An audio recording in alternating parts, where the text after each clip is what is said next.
Let's be honest, waiting is the absolute worst. Most of us would rather do just about anything than sit in uncertainty.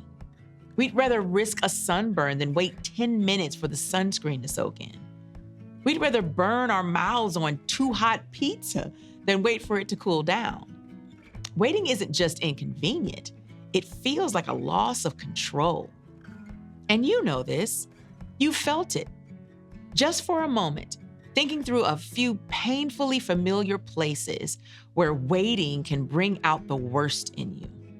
The 15-minute oil change that somehow turns into half-a-day commitment.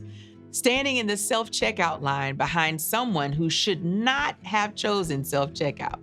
Refreshing your inbox over and over after sending that big email to your boss, to a client, or to someone who holds the answer you've been waiting for. It doesn't take much. We can be totally calm and grounded until we're not. Until the thing we thought would happen by now hasn't. Until the timing we expected feels way off. Until life gets quiet. And in that quiet, our brains start spinning. What's the holdup? What's the plan? What's going on? And let's be honest, when the silence stretches longer than we anticipated, we don't just sit still and trust, do we? No, we take the wheel. We make the call, pull the strings, distract ourselves, and chase something that feels like control. When it seems like nothing is happening, we reach for something, anything, to feel in control. Because in our culture, waiting feels like falling behind, like we're wasting time or losing ground. And when that fear creeps in, we think, fine, if God won't move, I will. It's like being in a doctor's office, stuck in a literal waiting room. You don't know when your name's getting called, so you pick up your phone and just scroll. Not because you're bored, but because uncertainty makes us feel powerless. And that same feeling shows up in real life. Waiting for a job, a diagnosis, a repaired relationship, a word from God. It's not just boredom, it's discomfort, it's anxiety. It's the fear that if we don't act, we'll fall behind or be forgotten. So we settle for what's quick instead of what's true. But sometimes it leads us to rush into things we're not ready for or say yes when we should have said no. Not because we're reckless, but because we're tired. Tired of waiting. Tired of silence. Tired of trusting a God we can't always see. But consider this. What if his silence isn't absence? What if the delay isn't a detour, but part of the design? What if it doesn't mean God is absent, but that he's doing something deeper? See, waiting reveals what we really trust. It exposes our defaults. And if we let it, waiting can form something in us that shortcuts never could. That's why today's story matters. Because how we respond in the waiting may be one of the most important things we ever do. Today, we're going to start with a dramatic moment in Moses' story, one that took place at the top of a mountain. Moses was meeting with God on Mount Sinai, and it wasn't a casual conversation. There was thunder, lightning, smoke. God was showing up in a big way. And in that moment, God gave Moses something huge, the 10 Commandments. And what did God say right at the top of this list? You shall have no other gods before me. You shall not make for yourself an image. You shall not bow down to them or worship them. God was being crystal clear. I'm your God. Don't replace me with anything else. No other gods, no idols, no carving stuff out of gold and bowing down to it. And the people, they agreed to all of it. In fact, A few chapters later in Exodus 24, the people said, "Everything the Lord has said, we will do." So let's pause here. Moses shared God's commands, and the people were like, "We're in. We'll follow them all." It was a powerful moment of commitment. Then Moses went back up the mountain to meet with God again, this time for 40 days and 40 nights. That's when God gave him the 10 Commandments, written on stone tablets, along with numerous other laws and decrees. But while Moses was up there, the people were waiting and waiting. And eventually, they got tired of waiting. In Exodus 32, things started to take a wild turn. When the people saw that Moses was so long in coming down from the mountain, they gathered around Aaron and said, "Come, make us gods who will go before us. As for this fellow Moses who brought us up out of Egypt, we don't know what has happened to him." So what did they do? They collected jewelry, melted the gold, and made a golden calf to worship. Everything God told them not to do. Then Moses' brother Aaron, a man who had witnessed all of God's miracles up close, presented the idol and said something radical. "These are your gods, Israel, who brought you up out of Egypt." Wait, what? Then it got even weirder. Aaron built an altar in front of the calf and announced, "Tomorrow there will be a festival to the Lord." Did you catch that? They weren't trying to worship a different God. They were still trying to worship Yahweh, but in their own way. They were blending the worship of the one true God with the methods of the culture they came from. Because it felt faster, it felt easier, it gave them a sense of control. They weren't trying to rebel, they were trying to make something happen. They were trying to bring God down to their level, to manage and manipulate him. In that moment, they traded what was real, God's presence, God's promises, for what they could see and hold right now. There's a huge lesson for us here, and it's this: don't trade what's real for what's right now. That's what idolatry often looks like. We hear the word and think of statues or golden calves, but most of us don't melt down jewelry and dance around it. Our idols are more subtle, more socially acceptable. They look like misdirected worship, trust misplaced, a shortcut taken in a moment of uncertainty or fear.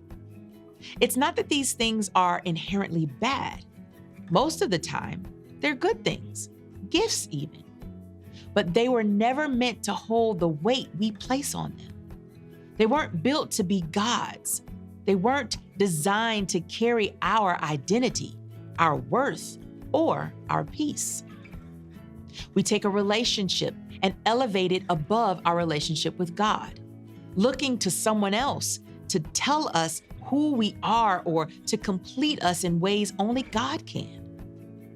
We anchor our sense of worth to our work, our income, or our productivity, believing we're only as valuable as what we produce. We lean into routine, scrolling endlessly, planning excessively, numbing passively, anything to avoid the silence that might force us to trust. We serve in churches, nonprofits, or our communities, doing good things for God, but never actually being with Him. We chase peace through control, identity through performance, or approval through achievement until we're exhausted, disconnected, and wondering why it still doesn't feel like enough. The Israelites weren't physically far from God. They were still at the base of the mountain. The cloud of His presence was still right there. They were just looking in the wrong direction. That's what idolatry does. It redirects our attention away from God, even when we're still standing close to where He's working. Think about it. The very first commandment is, "You shall have no other gods before me." It was the first thing God said after delivering His people from slavery. It's the first thing Moses wrote down. And while he was still on the mountain receiving instruction from God, the people were already breaking that commandment. And let's be honest, we do the same thing.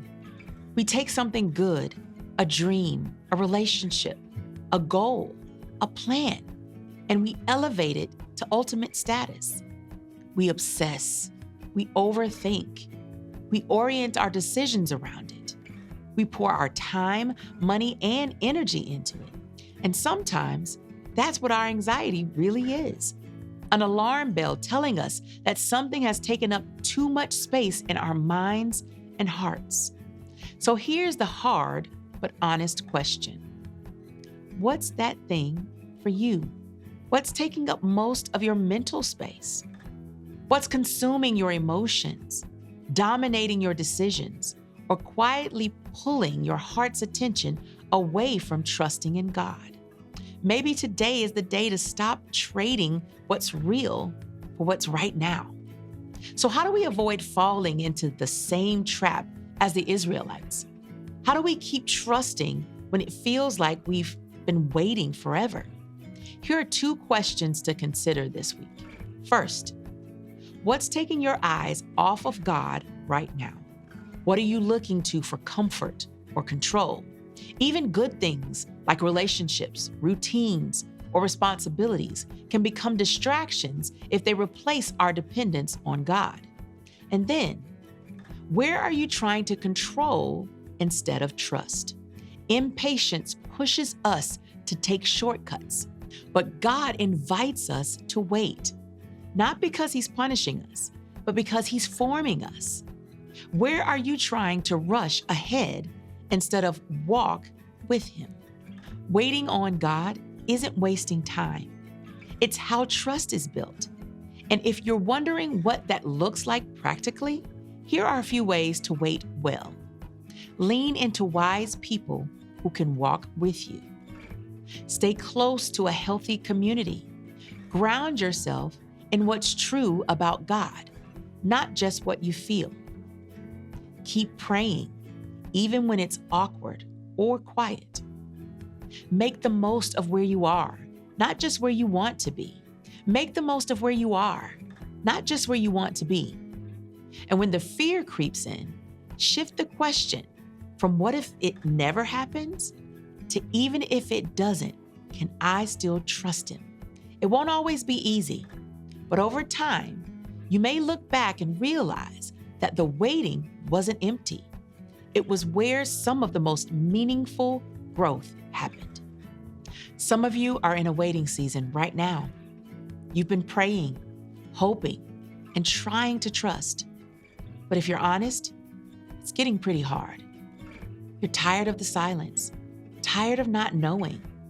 And in those moments, the temptation is real to just do something, to grab something quick, something that feels good right now, even if it's not what you truly want or need. But here's the truth. What's real is still real, even when you can't see it. God's promises are still true, even when the answer hasn't come. His presence is still near, even when it feels quiet. And His faithfulness isn't limited to moments that feel easy or obvious. The Israelites traded what was real for what was right now. They got impatient, and instead of trusting the God who had just split the sea for them, they reached for something they could see and control. And honestly, we get it. We've all been there, but we don't have to stay there. We can choose to wait well. We can believe that what God is forming in us is just as important as what we're waiting on Him to do. To trust that what He has for us is worth the wait. So this week, When the urge to settle shows up, when control feels easier than trust, pause, breathe, and remember, don't trade what's real for what's right now. God is working for you, but just as importantly, He's working in you right now, even here, even in the waiting.